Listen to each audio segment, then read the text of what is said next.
Patty's title down there is also having her stick her tongue out the rest of us with that statement. So I would never do that, sir. Mr. Chairman, we're live. Okay, thank you. Thank you very much. So members of the committee, let's I'll go ahead and take this, Mr. Chairman, if that sounds good. We'll just let's gavel this in. I think just for protocol, maybe we should call roll. If somebody might do that for us real quickly. Good morning, Mr. Chairman. This is roll call for September 21st for the Subcommittee on Manual of Legislative Procedures. Senator Cost. Present. Senator Rothfuss. Here. Representative Yen. Here. Chairman Landon. Here. Chairman Summers. Here. Representative Harshman is excused. Okay, thank you very much. And Representative Yen, it's good to see you too. Appreciate you being there in Cheyenne. So let's get started this morning with Director Obrecht, who might be able to help us reflect on our meeting in August and then project us into this morning with the work yet to be done. Thank you, Mr. Chairman. Matt Obrecht at LSO. And just to recap your August 29th meeting, we walked through proposed changes to the Wyoming Manual of Legislative Procedures, and the subcommittee had some other changes that you wanted to see, 2 substantive changes. And then also, Mr. Chairman, we have some proposed changes to the rules of the House of Representatives and the joint rules of the Senate and House to conform those to what the Senate does for changes to the manual itself. So, Mr. Chairman, unless there's any questions from the subcommittee, I will walk through the changes to the manual that you all requested at the August meeting. Okay, let's thank you, Director. Please proceed.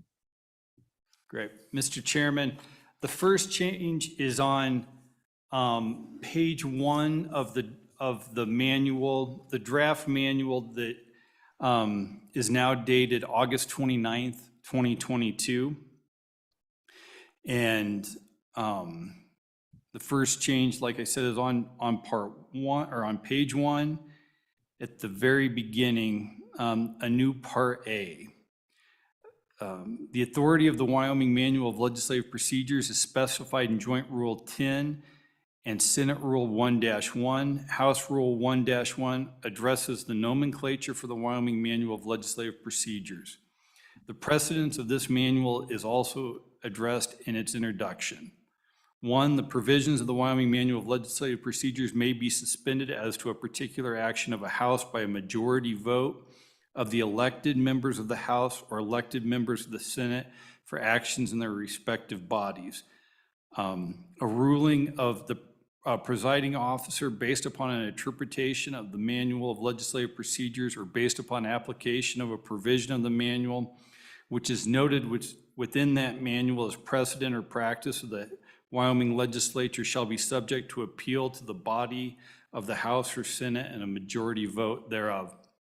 So, Mr. Chairman, just let me remind everyone, the first paragraph states that to suspend any provision of the manual requires a majority vote of the members elected to the House or the Senate. And that's to differentiate it from the requirements for a suspension of a rule of the House or a Senate or a joint rule, which requires a majority, requires a 2/3 vote of the body, of those elected to the body. This paragraph 2, a ruling of the presiding officer, though, that's based on precedent as stated in the manual, only requires a majority vote of the quorum of the House. And that was the direction from this subcommittee that I believe you wanted to differentiate those two circumstances that may arise. Paragraph 3 in the introduction states, nothing in this section shall be interpreted to supersede the required vote to rescind, change, add, or to suspend a rule of the Senate as specified in Senate Rule 1-3, a rule of the House as specified in House Rule 1-3, or a joint rule as specified in Joint Rule 11-4. And again, Mr. Chairman, that's a 2/3 vote of either house for both of those, or a 2/3 vote of both the House and Senate for a joint rule, and that's of members elected. Okay, thank you very much, Director.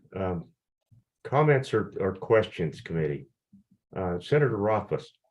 Thank you, Mr. Chairman. I just want to say I really appreciated this. I thought this language was perfect and captured what we were looking for. So thanks for that. And I feel a lot better, honestly, with that at the beginning of everything else we're doing in the document. The one question I have is just from the Part A moving to Part 1 concept, that doesn't look like it's going to be the final approach. I was unsure structurally how this would end up playing out. It's a minor detail, but how is that going to work? Go ahead, Director. Mr. Chairman, you know, I'm going back and looking at our changes in the table of content, and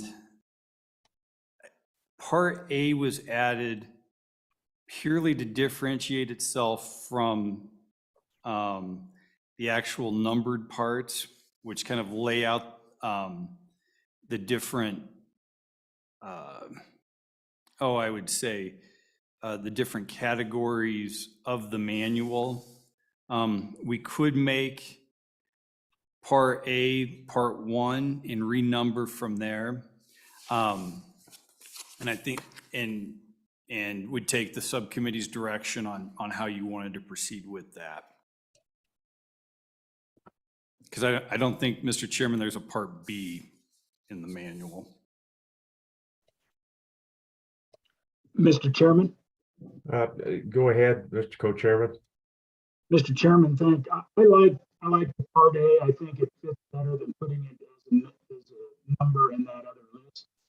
I think it's kind of sets it apart. So I like that. I tend to agree, Representative. Any thoughts on that front, Senator Rothfuss, as follow-up? Or Honestly, it's just an approach I haven't seen before, Mr. Chairman, where you go from Part A to Part 1. I understand the intent, but from an organizational standpoint, I wonder if there's a way that and going Part 1 to Part 2, I'm not saying that sounds particularly good either. I was wondering if you have an introduction as its own section, which we do, which talks about how this is, and then the table of contents, would it be appropriate to just create a structure where what we have now is Part A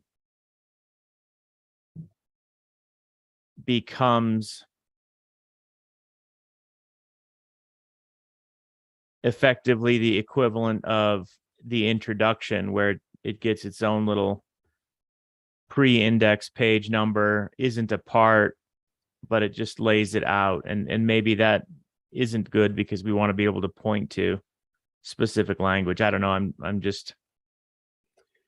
No, Senator, I see where you're going with that. Does it hold enough standing if we were to fold that into the introductory portion would be my question. And Director, what are your thoughts on that? Mr. Chairman, if the subcommittee wished to put it in the introduction, I wouldn't see that it would lose any sort of precedential value. Okay. We could even do a part A and a part B in the introduction. Yeah, I think that's how I would suggest it be done, just so we denote that that the part A right now is, as you all are well aware, quite important for the bodies to be aware of. But I don't think that its inclusion in the introduction would lessen that importance. Okay, that allies some of my concern. I think that's worth thinking about and talking about, committee. Senator Office, I agree with you that part A just kind of rests in there on its own, and I'm just not sure. Any thoughts, committee? Any preference? You know, Have it on its own or Mr. move it? Chairman, Yeah, go ahead.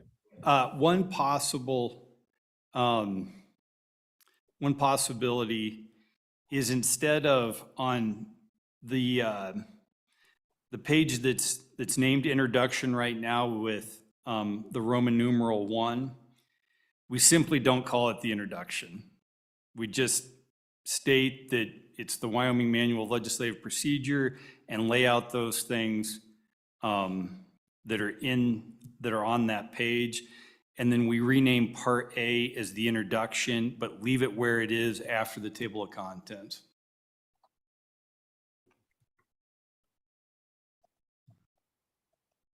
Now, there is a reference in that part A to the precedence of this manual is also addressed in its introduction.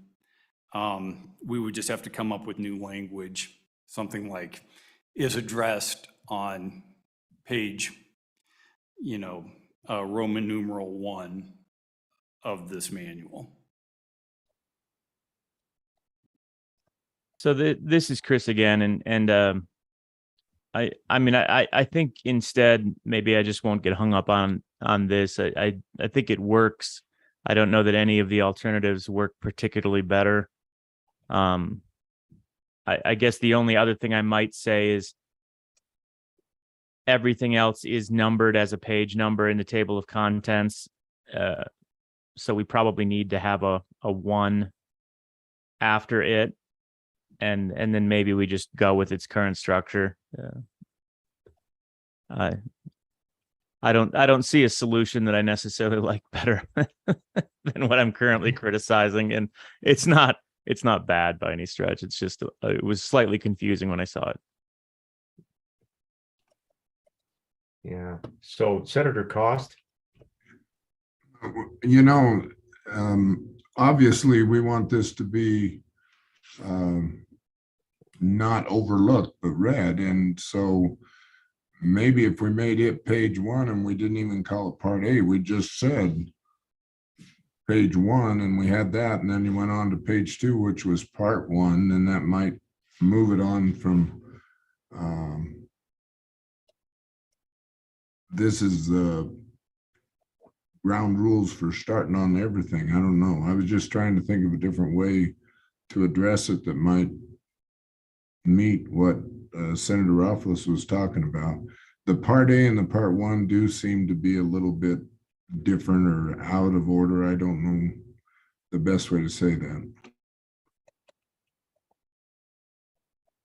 Well, I guess the question there, perhaps, Mr. Chairman, would be if that were part 1 and we renumbered steps in the legislative process to part 2, is that a problem for some particular reason?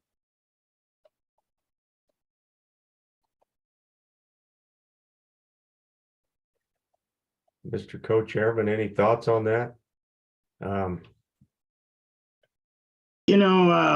it's early in the morning here and we're getting bogged down on frankly nothing in my opinion. So I think I like what Senator Rothfuss last said. We can just make it part one. Make it part one, renumber the parts, call it good, make sure the page number's on there. I think that's a good route.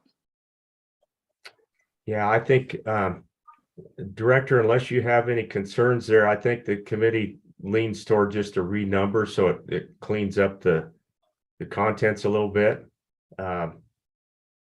Unless there's any heartburn over that, maybe we could consider that, Director, and move on. That sounds good. And Mr. Chairman, that brings up another good point in that after the subcommittee's final action today, we will go through and clean up any internal references within this, also clean up the pagination and the table of contents. Appreciate that, Director. Unless anything else, let's please proceed. Okay, Mr. Chairman, and the next substantive change the subcommittee had is on page M3. That's the sample rules. Mr. Chairman, Go ahead, Mr. Co-Chairman. Mr. Chairman, is there and we did it last time, is there a way to share the screen so we can see folks and what we're talking about at the same time, or did our technology go south with that power burst? Yeah, but there's like, If it is not too big a hurdle, that would be helpful, Director. And I would just remind the committee, let's knock the formality down and please just jump in on things this morning. If we get a screen share, because sometimes I can't see you. Mr. Chairman, Katie is getting that displayed as we speak. Okay, thank you. That way we're all looking at the same thing and the Senate chairman doesn't get confused that way.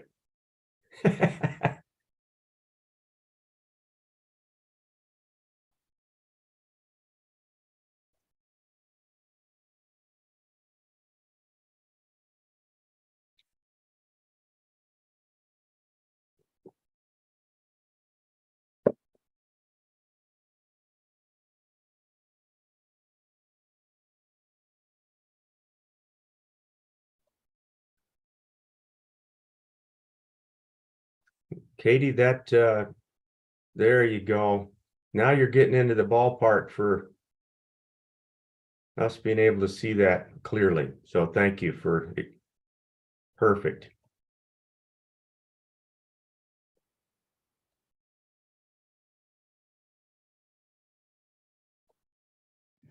Mr. Chairman, the addition on this page is the proxy and absentee voting in joint interim committees. And so that's paragraph 2. Proxy voting shall not be permitted in joint interim committees. Absentee voting in joint interim committees is subject to the discretion of the chairman. In exercising discretion, the chairman shall announce the standard at the first regularly scheduled meeting of the committee and apply the same standard throughout the interim. Absentee voting in joint interim committees shall only be allowed for members who have attended a substantial portion of the committee's discussion of the issue.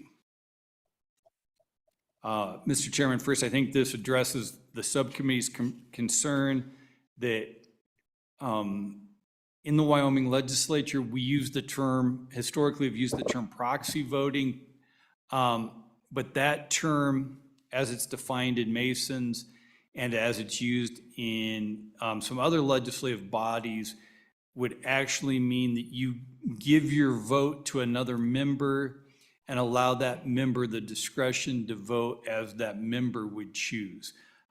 Absentee voting, on the other hand, is where a member will not be present at the meeting and leaves a recorded vote on a particular motion that will be before the committee that day, either in the affirmative or the negative And so it's technically it's absentee voting that's been allowed in Wyoming committees on a sporadic basis, not and at the chairman's discretion. And so that's clarified in paragraph 2, and the discretion remains with the chairman, but that discretion is modified to only allow absentee voting for a member who has attended a substantial portion of the committee's discussion of the issue.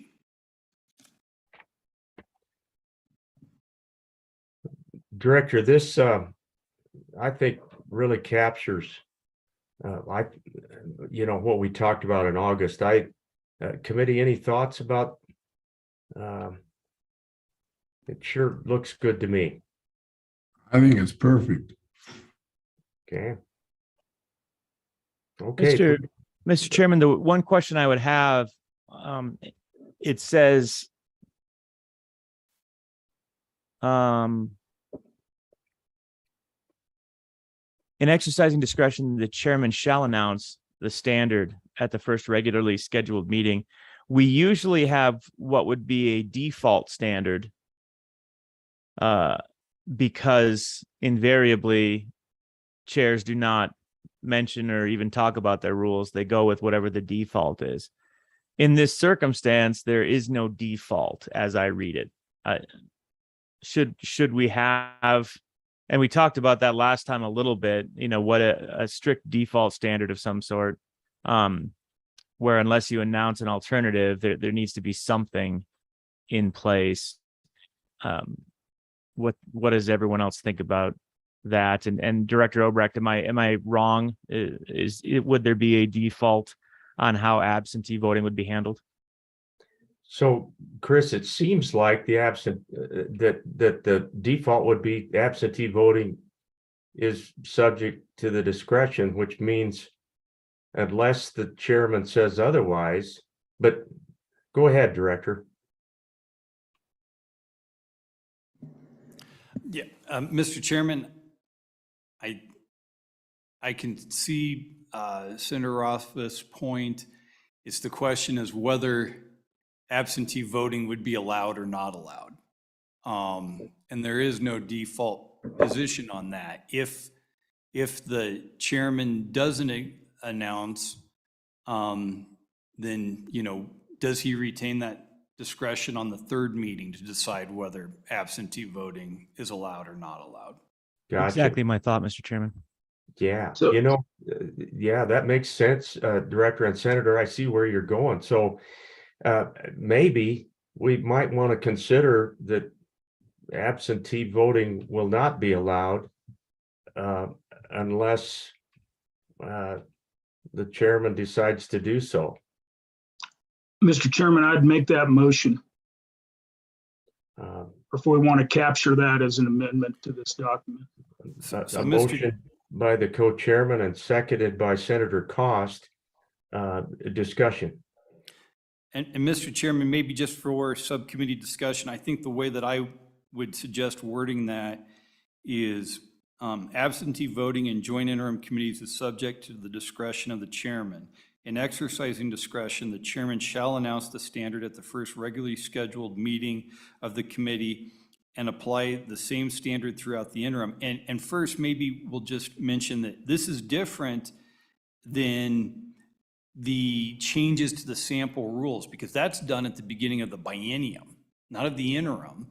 So the language as proposed would allow the chairman to change his discretion throughout the term of the legislature, at least once, after the conclusion of the budget session. But so that's the first thing, is that term interim and whether it should be biennium. But the second is I would suggest adding after that, in exercising discretion, the chairman shall announce the standard. Add a sentence such as, if the chairman fails to state what the standard will be, absentee voting shall not be allowed in the committee during that interim. Okay, Director, you really got to the meat of, I think, the intent of the motion and the second right there in your last statement. But committee, do you agree with that? I think that's well stated. That's exactly what we're looking at. So, Senator Rothfuss, does that get to the point that started this? It absolutely does. Okay. Mr. Chairman, Go ahead, Mr. Co-Chairman. Mr. Chairman, my only concern now is what Matt brought up, that typically those committee rules are adopted for a biennium. And should we have this where it's done yearly? I mean, that's my only question. I'm fine with it the way it is, but do we want to make it consistent with the other committee rules and place it in that way? You know, it feels like to me, Albert, that that we would want to go with a biennium, but I do appreciate that we allow for our committee chairman to have some flexibility.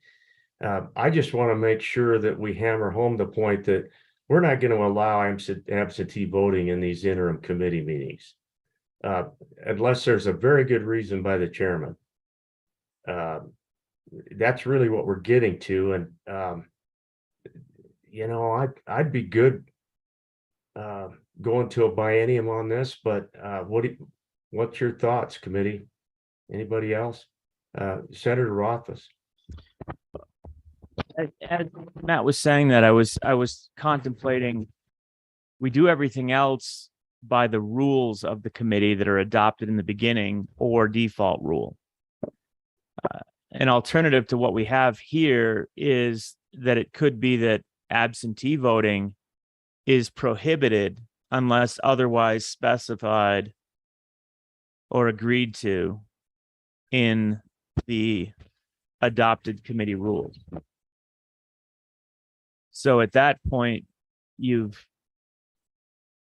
got to negotiate it, you've got to pass it. And if you want to, by all means, do it. And then that's going to be for the biennium unless otherwise changed.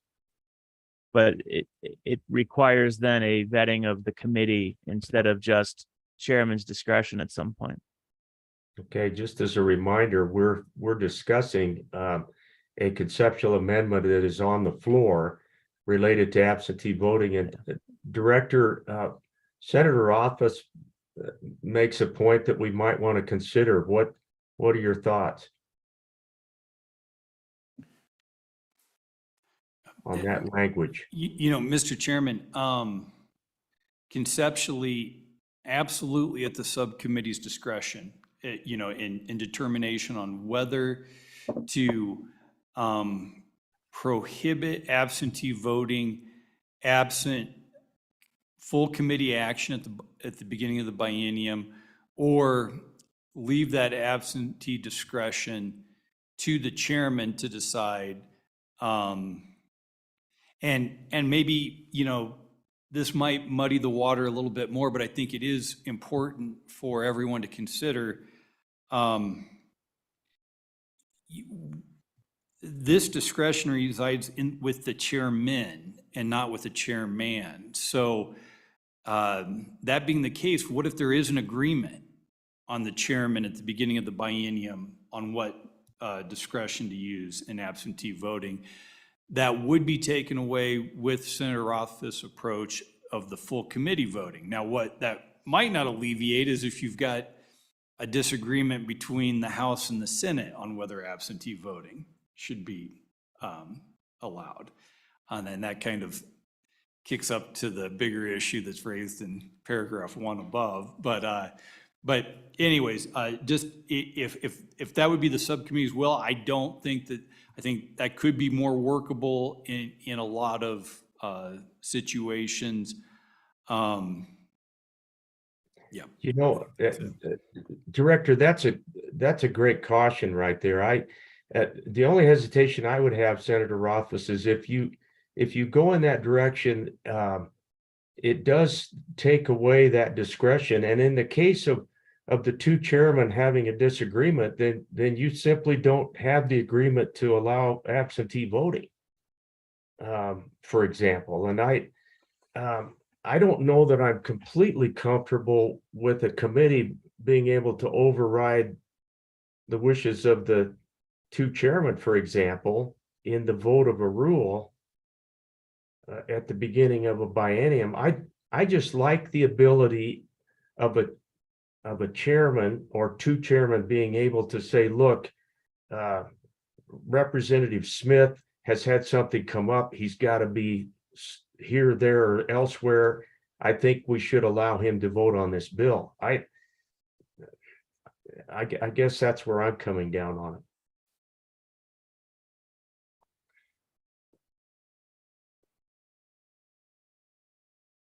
Any other thoughts? You know, Yeah, Mr. Chairman, Let's go to the co-chairman first and then back to the director. Mr. Chairman, it's always better to go to the director. He might have a good idea before I open my mouth. Director, go ahead. Mr. Chairman, I would just say that we're actually talking about two levels of discretion as this is written that reside with the chairman. The first is the discretion on whether to even allow absentee voting at all. The second discretion is to make the determination of whether the member who is asking for absentee voting attended a substantial portion of the committee's discussion of the issue. Okay. Go ahead, Mr. Co-Chairman. Maybe we can zero in on this and land on a spot. You know, Mr. Chairman, I've come full circle in the motion I made. I'll just stick with it. If Senator Rothfuss wants to try to amend it, it's fine. I think in the end, maybe it's right. Maybe we just want to have this as maybe we don't want to have this in the rules of the committee. And it's just guidance to the chairman. And obviously that can be pulled out in the chairman's manual or whatever. So I think we go with it the way it is. I'm certainly comfortable that way, unless somebody has any more heartburn there. I think that would help us, as long as we can clarify, Director, that there is, that the fallback is, and unless decided otherwise, we're just not going to allow absentee voting. That's the motion as I understand it. Agreed. Is there any other questions or thoughts? All in favor of the motion, please raise your hand to the screen. Any opposed? No. Representative Yin, I could not see your hand, but that motion carries. It was an aye, sir. Okay, thank you, Representative. And so, Director, please continue. And Mr. Chairman, I think that absent any other action from the subcommittee, this determination by the chairman will be made twice during the legislature, at the beginning of the interim following the general session, and again at the interim following the budget session. One strange implication there, sorry to get in the weeds, Mr. Chairman, is you can imagine a circumstance where they make the determination at the first meeting, and then understandably, having not scrutinized the manual of procedure, don't make an announcement at the first meeting of the second year. Does that then lead to it falling back to a default position, which is not what they would expect? I think we might want to make it biennial. I'll make that motion. Second. Okay, moved and seconded to make to reference biennially and instead of each interim. Discussion. All in favor of the motion, please raise your hand to the screen. Any opposed? So that motion carries. Let's reflect it thusly, and I think we're good to move on, Mr. Director. Great, Mr. Chairman. I think unless the committee wants to go over anything else in this draft, in the draft changes to the manual that was discussed at your last meeting, the motion would be to, in order to recommend this at the management council meeting that is not yet scheduled, but will likely happen sometime in the middle of next month. And then for full presentation to the Joint Rules Committee and then to the bodies at during the first week of the 67th legislature. So that, Director, something that would certainly be helpful, I think, to all of us is for you to please hang on to your notes, you and Tamara, and because we'll want to do a good job of presenting what we have talked about in August and September. As we move forward, there's no doubt going to be quite a bit of discussion, I would imagine, on some of this. So please hang on to your notes, and if we can steal those as this moves forward. Fortunately, we have a couple of members who serve on the Management Council, and that will be helpful. Yeah, Mr. Chairman, and Dave Groover and I will produce an outline of these changes for discussion in front of council and then in front of the Rules Committee and then on the floor for you all.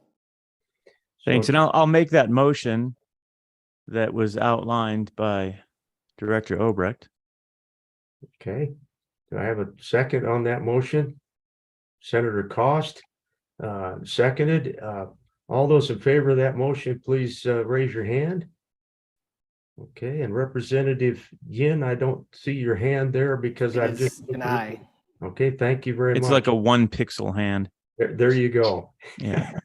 Mr. Okay, Mr. that Chairman, motion if I can briefly on Director Obrecht's comment about putting together kind of a cheat sheet for us and an overview. I think one thing that will be very helpful in that, and this is a little bit about judgment, but there are some changes that we made that are significant because they really do change things and they'll draw attention. For example, just the way that we created a specific standing through what is currently labeled as Part A, drawing attention to that, whereas most of the rest is just the way we do things called out, and there's no policy change. It's just kind of expressing it. If there's a way to delineate that, because there really are probably only 2 or 3 points in this entire document that legislators really will want to be thinking through, and most of it is of secondary concern. Organizing it in that way, I think, would be incredibly valuable, and I don't know. There's a lot of challenges there, but I think some legislators might be concerned that there's a lot of changes going on that they don't feel like they'll understand, when in reality there really isn't very much change going on. So if there's a way to highlight that. Yeah, I certainly get that, Chris. I think there's the other thought is if we single out 1 or 2 items,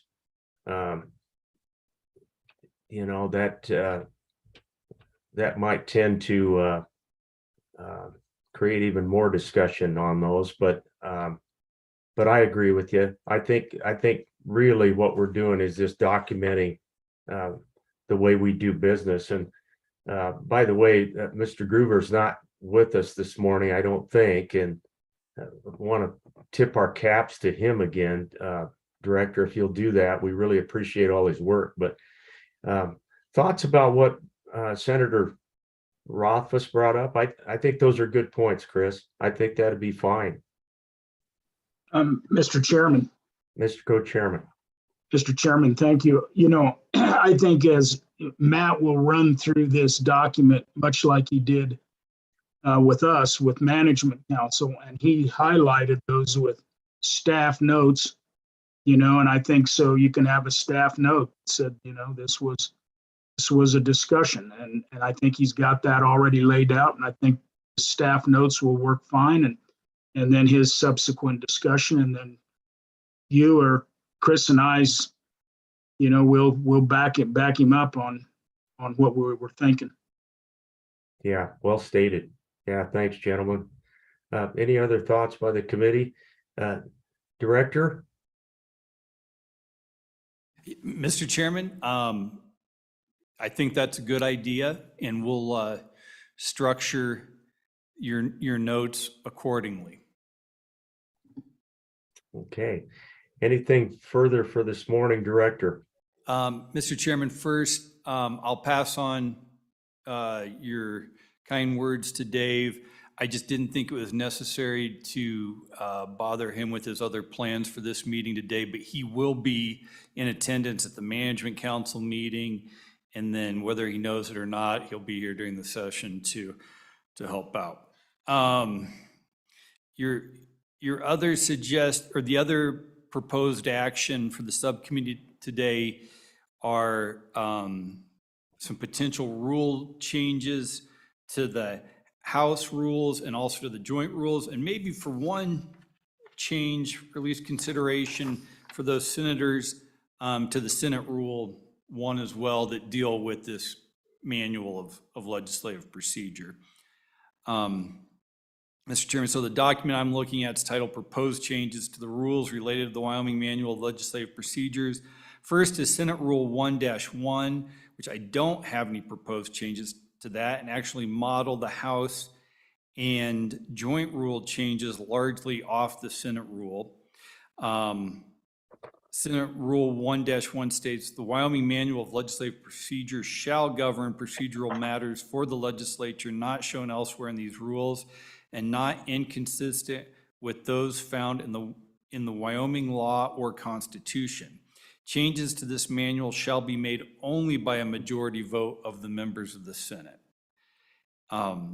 So the first proposed change is to House Rule 1-1, and that is purely copied Senate Rule 1-1 and to change it from majority vote of the members of the Senate to majority vote of the members of the House of Representatives for any changes to the manual. And then, Mr. Chairman, the change to Joint Rule 10-1 states, the Wyoming Manual of Legislative Procedure shall govern procedural matters for the legislature not shown elsewhere in these rules and not inconsistent with those found in the Wyoming Constitution. And changes to this manual shall be made only by a majority vote of the members of the Senate and the House of Representatives voting separately. So, Mr. Chairman, those are proposed rule changes. The one I would bring up in Senate Rule 1-1 is that there's some inconsistency with the precedential value in Senate Rule 1-1 as laid out in Mason's Manual of Legislative Procedure, where the statutes are placed higher than the manual in the precedent. And I've copied that into the House Rule 1-1, but have not included that in Joint Rule 10-1. So I think that's just a consideration for this subcommittee of whether you want the Wyoming Manual of Legislative Procedure to have a higher or lower precedential value to Wyoming statute when determining the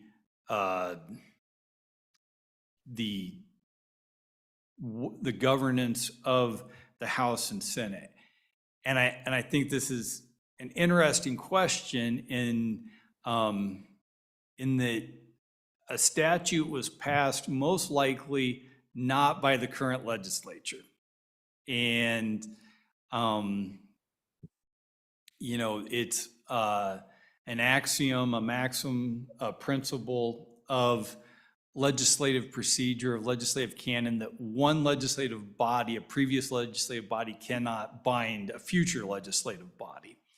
So that's why potentially you may want to strike that from the Senate rules and clarify that the manual, which is adopted by every legislature, is has precedence over any conflicting statutory provision. That, Director, thanks. That is well described, and I think makes a lot of sense. Senator Rothfuss. So, Director Obrecht, I mean, are you talking about effectively striking Wyoming law from what we have in paragraph A to achieve that? Is that the thought? Director, go ahead. Mr. Chairman, it is. And maybe just to have some further discussion here, Wyoming law is a little bit of an inaccurate term anyways. I mean, we don't refer to the statutes as Wyoming law. You could actually consider Wyoming law the statutes plus any relevant court decisions that rest on that. I would make the argument, and Mason's language supports this, is that when we refer to the Constitution, we are also actually referring to the Constitution and any controlling judicial precedents that interprets that Constitution. So, to your point, or to your question, Senator Rothfuss, yes, that would be one, is just a strike found in Wyoming law from the Senate Rule 1 and make that conforming amendment to the proposed changes in House Rule 1-1. Mr. Chairman, follow up? Go ahead, Senator Rothfuss. Well, if we still want the Constitution, which is the sound of it, wouldn't we just strike law or so that it would read and not consistent with those found in the Wyoming Constitution? I think that's my expectation. Yep, Mr. Chairman, that's exactly right. All right, I'll make that motion in both. And seconded by Senator Cost. Any further discussion? All in favor of that motion, please raise your hand to the screen. And Representative Yin. I saw him that time. It was pretty clear. There we go. Okay, so that motion passes, and thanks for that, Director Obrecht. I think that's very relevant and needs to be brought forward. Please continue.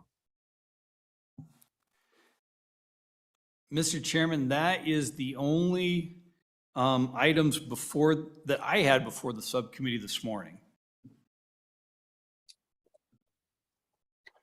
Okay, so committee, that actually wraps up work that was presented by Mr. Groover and all of those with us this morning, and would put us in a position to take this forward. Is there any further thoughts in this regard, or any other things that need to come before the subcommittee? Mr. Chairman, I'll just say very briefly that I think this is good work. I think we've put this in a position where it's a lot clearer how it operates.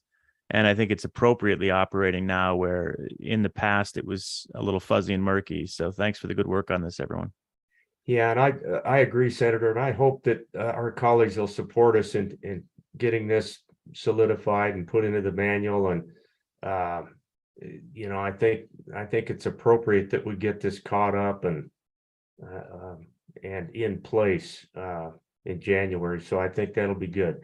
Mr. Co-Chairman, any further thoughts? Mr. Chairman, no, just thanks to Dave Groover for his hard work on this and his institutional knowledge and Matt's institutional knowledge. It's really important to capture that way we have them. I agree. And so, Director Obrecht, any final thoughts? Mr. Chairman, just first and maybe most important is that while former Director Groover took the first cut at this, Ian and Chief Clerks Ellen Thompson, Wendy Harding, and also Tanya Heitrick and Tamara Revelay had a huge role in this document that was presented before you. We couldn't have done it without all of their contributions as well. And finally, Mr. Chairman, I'll make the changes today that the subcommittee had, and I will let everyone know when I finally get that management council meeting scheduled in October, so that you can attend and we can walk through this with council. Okay, that sounds great. And thank you to everyone involved. Glad to get it to this point and look forward to our conversations with Management Council. Thank you, everyone, for serving on this subcommittee. It's good to see you this morning. Best wishes. I know we'll be seeing each other quite a bit in October. So I think we are adjourned. We're done with our work. Thanks, everyone. See Thank you. guys. Thanks, everyone. Good to see y'all. Take care. Okay, see you.